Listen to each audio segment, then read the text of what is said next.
Hi friend, welcome back to my channel Payal dot Ramesh. तो आज के আমরা চলে এসেছি অযোধ্যা ধামের হনুমানগড়ি হনুমানজিকে দর্শন করব বলে।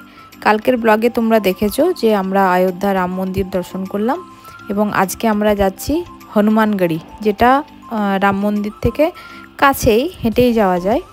তো আমরা এখন চলে এসেছি হনুমানজির সামনে, মানে এই জায়গাটার নাম হচ্ছে হনুমানগড়ি।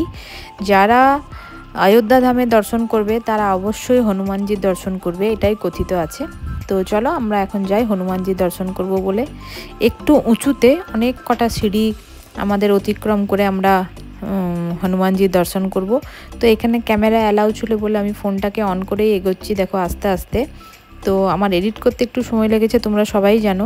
কিন্তু ভিডিওটা যদি ভালো লাগে তাহলে অবশ্যই একটা করে লাইক করো, আর যদি কিছু জানার থাকে তাহলে কমেন্টস করতে পারো, আমি রিপ্লাই দেবো।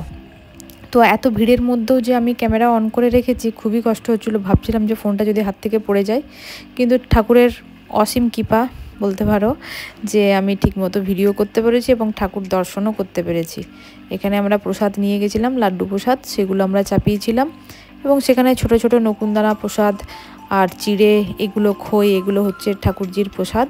তো সেগুলো আমরা দিয়েছিলাম, আমাদেরকে পুজো টুজো করে সব দিলেন আর খুব সুন্দরভাবে দর্শন করলাম। হ্যাঁ, একটু ঠেলাঠেলি তো হবেই, বুঝতেই পারছো। তো এখানে দেখো রাম, সীতার, লক্ষ্মণের মূর্তি রয়েছে। তো আজকে আমরা দর্শন করব হচ্ছে এই হনুমানগড়ি আর হচ্ছে কনক ভবন আর দশরথ মহল। তো চলো আমরা এখন এগোচ্ছি কনক ভবনের দিকে, যেগুলো সবই কাছাকাছি, মানে হনুমানগড়ি থেকে পায়ে হেঁটেই যাওয়া যাবে কনক ভবন, আবার কনক ভবন থেকে দশরথ মহলও যাওয়া যাবে। তো চলো আমরা এখন যাচ্ছি কনক ভবনের উদ্দেশ্যে।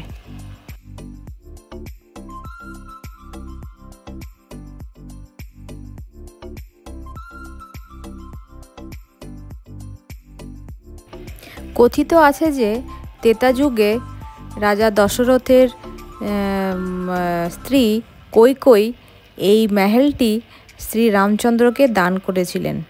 রামচন্দ্র যখন জনক রাজার কন্যা সীতামাতাকে বিবাহ করে অযোধ্যায় নিয়ে আসেন, তখন দান হিসাবে, অর্থাৎ মা কৈকেয়ী এই মহলটি রাজা রামচন্দ্রকে দান করেছিলেন। তো সেই জন্য এই মহলটার নাম হচ্ছে কনক ভবন। মাতা কৈকেয়ীর ইচ্ছা পূরণ করবেন বলে রাজা দশরথ বিশ্বকর্মাকে দিয়ে এই ভবনটি বানিয়ে ফেলেন।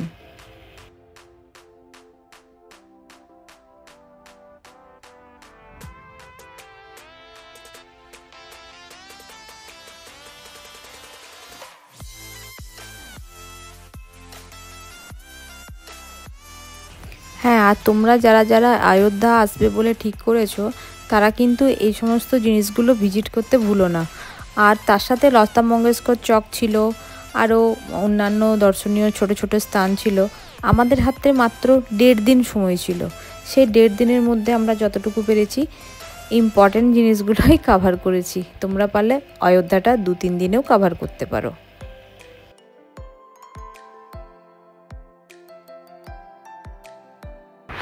আর ফ্রেন্ডস, এদের ছাড়া অযোধ্যা ধামটাই অসম্পূর্ণ।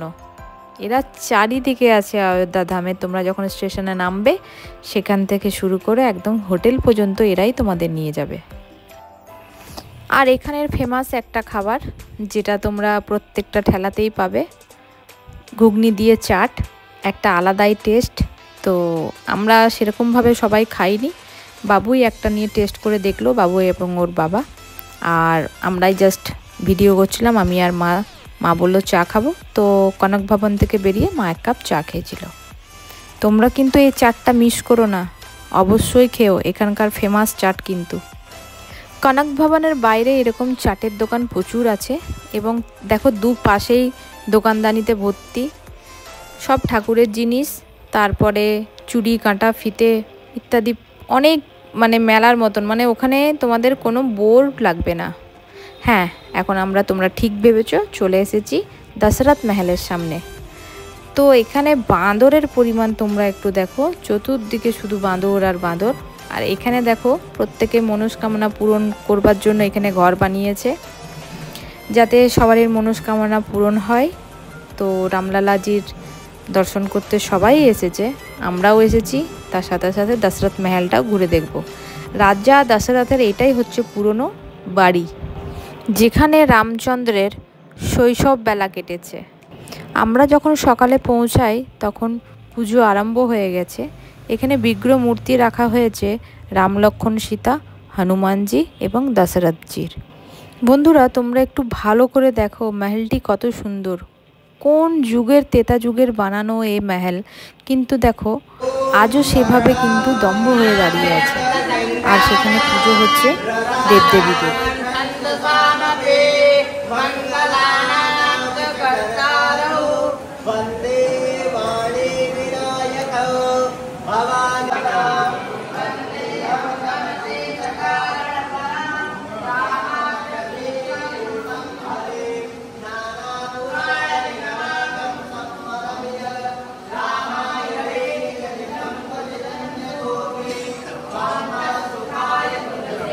এই দশরথ মহলটা ভিজিট করে আমরা যখন বাইরে বেরোলাম তখন দেখলাম এই বাবাজি কতগুলি পাখি নিয়ে বসে আছেন।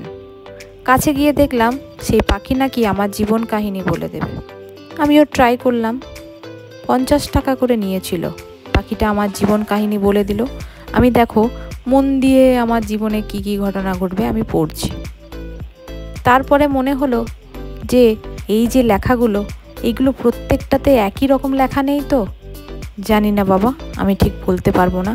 বাবাজি আমাকে আবার সারসংক্ষেপে বুঝিয়ে দিচ্ছিল, এটা পরে এটা হবে, ওটার পরে এটা হবে। তোমাদের দাদাও ব্যতিক্রম নয়, চলে এসছে ও টেস্ট করাতে। তো আর কি বলবো, পাখিটাকে খাঁচার মধ্যে রেখে যা নয় তাই। তো চলো, সেটাও একটা ইন্টারেস্টিং বিষয় ছিল, সেটাকেও আমরা টেস্ট করে নিলাম। আর এবারে হচ্ছে আমাদের টাটা বাই বাই করবার পালা। আমরা এখন রাম মন্দির বেরিয়ে চলে যাব হচ্ছে বেনারস। তো লাস্ট ভিজিট করে নিচ্ছি একবার রাম মন্দির। যদি তোমাদের ভালো লাগে তাহলে লাইক, কমেন্ট, শেয়ার অবশ্যই করো। হ্যাঁ, এই যে পিকচারটা আমি তোমাদের দেখাচ্ছি, ভিডিওটা করেছি, এটা আমার হোটেলের ব্যালকনি থেকে। একটু জুম করেই করেছি বটে, তবে পরিষ্কার আসছিল। তো যদি তোমরা কেউ হোটেলের অ্যাড্রেস চাও আমি অবশ্যই বলে দেবো। আর যদি ভিডিওটা ভালো লাগে প্লিজ দেখো, চলে যেও না। আর ভালো না লাগলে চলে যেতে পারো। তো আবার আসবো নতুন একটা ব্লগ নিয়ে। ভালো থাকবে, সুস্থ থাকবে। জয় শ্রীরাম বলতে কিন্তু কেউ ভুলো না। পারলে একটু কমেন্টসে লিখে দিও জয় শ্রীরাম।